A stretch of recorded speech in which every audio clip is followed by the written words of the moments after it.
We could, on any given night, beat any team in the NBA. And then on any given night, we get our ass kicked by any team in the NBA. That lineup of you, Brian, D'Lo, and Austin, Vando, the lineup from last playoff run, played more tonight than you guys at any point this season. Is that something you want to see more of, play more alongside? That's on coach. That's on coach. Kurt staying on the road for the next couple of games, big matchup against Boston, big matchup against the Knicks. What would your message be to your teammate, and what can you do yourself, to get the big back on the winning side of things? I don't have any message for my teammates. Just go out and do your job. I mean, I'm not, appreciate it. Way to cut me off because I was about to. Like, Darvin Ham has lost this team. I mean, watch him come over here to Anthony Davis. He's about to try to draw something up, and Anthony Davis just gets up. And like, nah, I ain't even got time for that. Like, that's wild.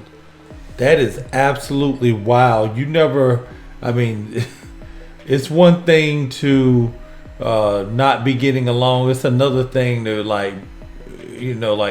I no longer respect what you're putting down at all.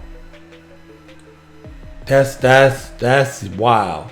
Now, LeBron James has been showing that same energy where he's kind of giving up and he doesn't believe anything Darvin Ham is doing in regards to at least in-game coaching. Look at his face right here. I mean, he looks disgusted, like, man, that ain't gonna work. He's shaking his head. I mean, the writing is really on his face. He's saying, I no longer believe in this dude. Now, look here at LeBron. Look at Darvin Ham. Look at those eyes. It's like, man, he already shaking his head as he's walking off. But then he's like, he had to look at it one more time. Like, I can't believe. Everybody know what that look is. Everybody know what that look is. He no longer believes in him. He's not even sure what this guy's talking about. They're not even seeing the same game at this point. Now, take a listen here at LeBron James, his full post-game interview. LeBron, just the third time you've been without AD this season.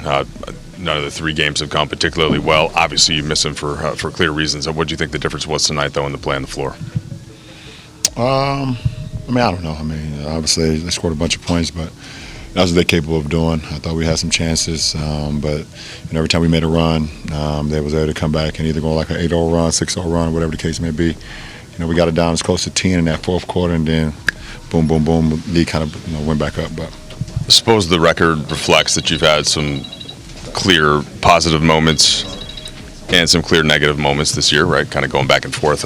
What do you have to do going into these next two, New York, Boston, a couple tough games to find that the positive side of it? Play our game, try to be better in transition.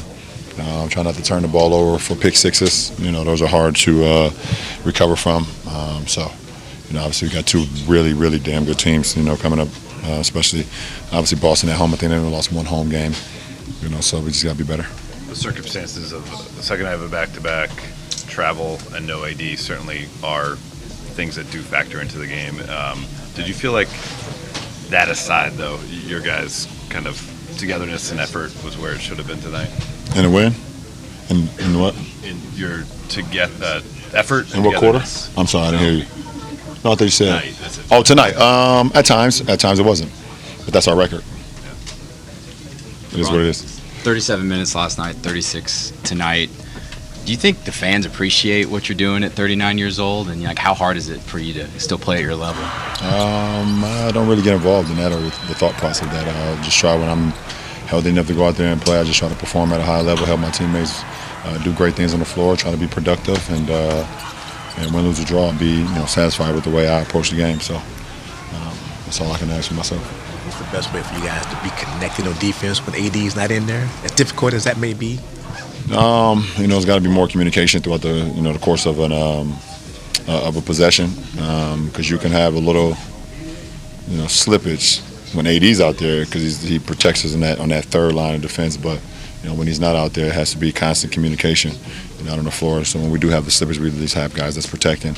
But also AD does a great job of defensive rebounding. I mean, there's times tonight where we were getting really good stops, but we either couldn't clean glass or the ball or go off our hands out of bounds. They still have the possession. So free throw shooting tonight was not very good. Yeah, that started with me, though. I was asked from the free throw line last 2 games, so I got to be better. It starts with me. LeBron, team scoring more points this season than any season since 1970. Why do you think there's so much scoring going on right now? Just the way the game is and the way it's better for the fans and the way the officiates rest the game is for freedom of movement. It's the same way of why do we see so many passing yards in NFL. It's the same thing. As good as the Knicks and the Celtics are, this group, you guys have had some big stages this year where you played well, and those are 2 arenas, so there's always energy there. Do you feel like you guys could put it together and look a lot different? We could, on any given night, beat any team in the NBA. And then on any given night, we get our ass kicked by any team in the NBA. That's just what's our record? One game under 500. Under 500? One game under 500. Yeah, what, 24, 25? That's where we are. Last question. Brian, you guys are current staying on the road for the next couple of games. Big matchup against Boston, big matchup against the Knicks. What would your message be to your teammate, and what can you do yourself, to get back on the winning side of things? I don't have any message for my teammates. Just go out and do your job. I think it's like 56% at the free throw line, something along those lines. Just how tough is it, especially when you're trying to make a comeback at Temp in that fourth quarter?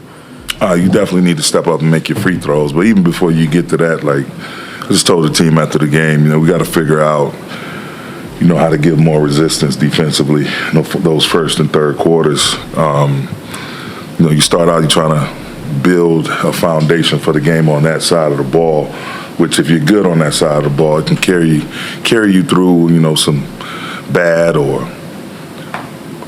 unforeseen circumstances offensively, and it allows you to get a rhythm offensively when you're good defensively, and it creates some easy offense. But we came out a couple breakdowns in transition, a couple of breakdowns in terms of finishing the possession defensively with a rebound, and then they get a rhythm, they get going, their juices start bubbling, and now you're in a dogfight and you're facing a deficit, and so by the time you do start making headway offensively, you're playing behind the 8 ball. And so it's just a matter of, again, looking at it. Will tomorrow be a travel day coming off this back-to-back?